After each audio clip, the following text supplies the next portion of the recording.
Hello, hello. It's Dr. Hines. Today I want to talk about the voice that's in your head. Some people call it intuition.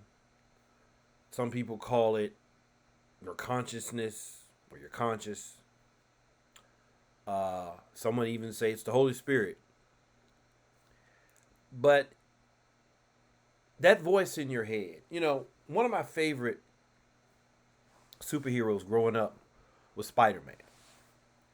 And of course, Spider-Man could climb a wall. Spider-Man could take out his web and attach himself to anything.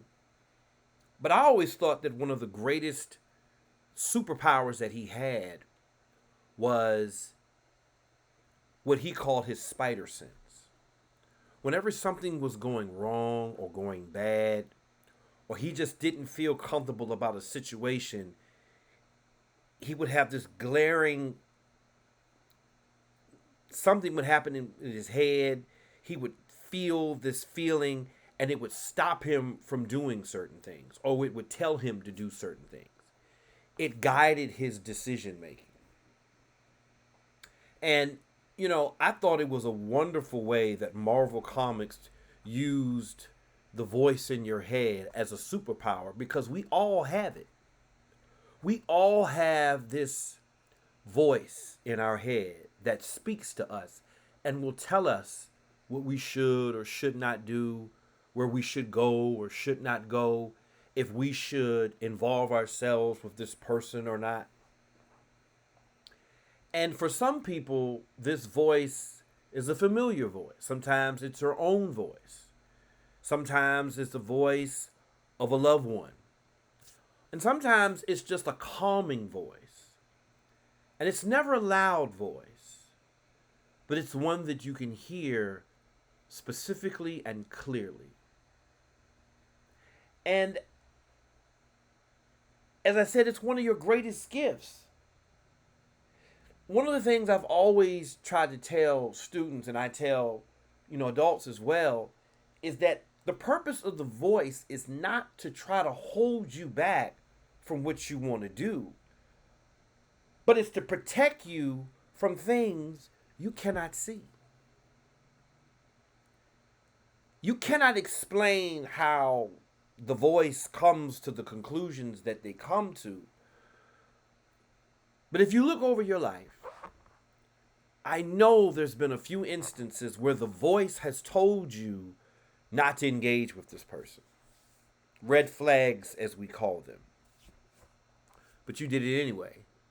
And now you're in turmoil with this person. Had you only listened to that voice and just walked the other way from the beginning,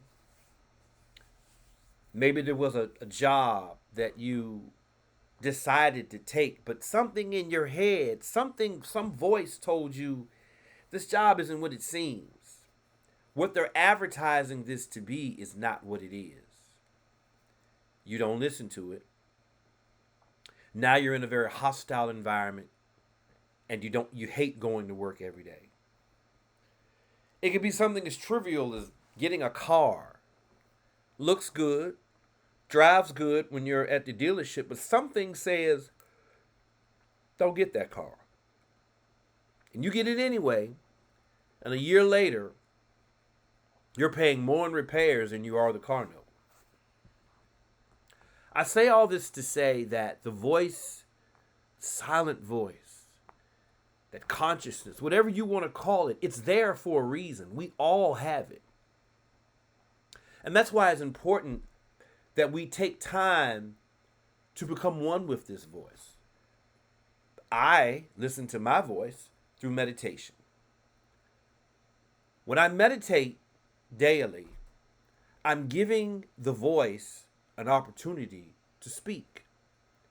And it gives me an opportunity to hear clearly. This isn't some ploy for, religion or your relationship with God, because that's between you and whatever entity or deity that you ascribe to.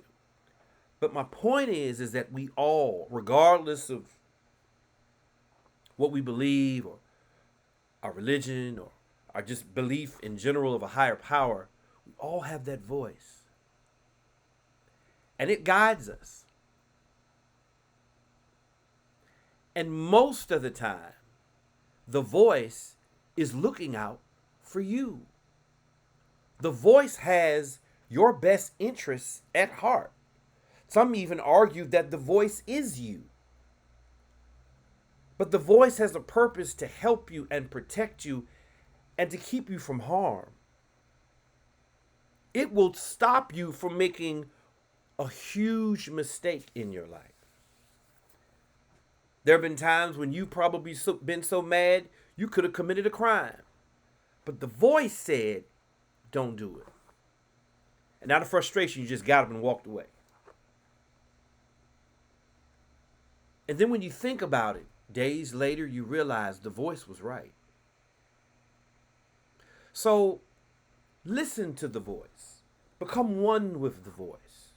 Learn how to hear the voice. Take time to become one with the voice so that when the voice speaks, you can hear clearly. This is Dr. Hines. Until next time.